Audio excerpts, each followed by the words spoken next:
This week we don some Ray-Bans, chew bubblegum, and kick the ass of an intergalactic alien conspiracy. This is Cult Vulture, and we're talking about John Carpenter's 1988 anti-consumerist satire, They Live. Welcome to Cult Vulture, where we pick over the carcass of low culture so you don't have to. They Live is the endlessly quotable science fiction horror movie from John Carpenter. It's about a working class Joe who dons a pair of special sunglasses and for the first time perceives that the Yuppies in charge are actually skeletal aliens, running society for their own benefit. The film is based on a 1963 short story by, and I kid you not, the inventor of the propeller beanie, Ray Faraday Nelson. In the hands of Carpenter, Faraday's short story about aliens who control humanity through the media explodes into a hilarious action flick that heaps derision onto Yuppies and their crass embrace of commercialism. Wrestling superstar Roddy Piper is an inspired bit of casting as Nada, a wanderer who teams up with past Carpenter collaborator Keith David to fight the aliens, and of course, to fight each other in one of the longest punch-ups ever committed to film. Unusually for an action science fiction movie, They Live paces its character and story development very carefully, taking a full 30 minutes to reveal its central premise.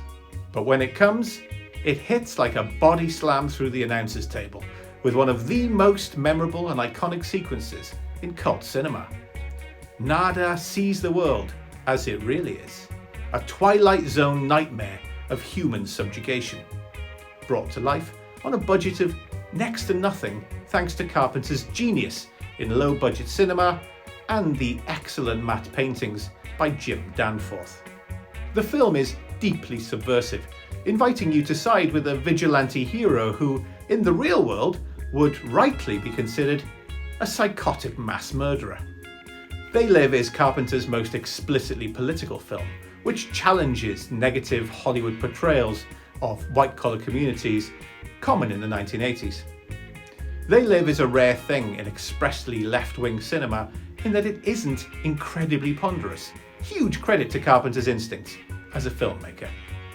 Huge credit to Piper too, who carries the film with a remarkably controlled and relatable first ever big screen performance. Shout out to Keith David too for his compassionate counterpoint in the central bromance, and Meg Foster for her very unusual performance as Ice Queen Holly. The movie ended a 10-year run of wildly successful cult crossovers from auteur-director Carpenter, which included Halloween, Escape from New York, The Thing, and Big Trouble in Little China.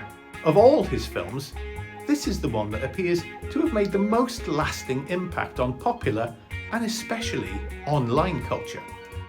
The film's zombie aliens have become shorthand for a kind of self-serving centrist douchebag.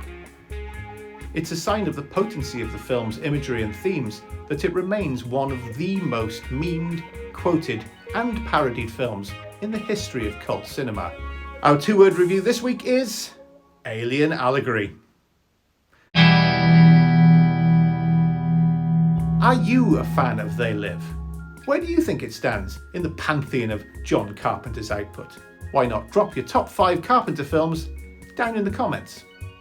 And don't forget to like and subscribe for more missives from beyond the front line of sanity and good taste.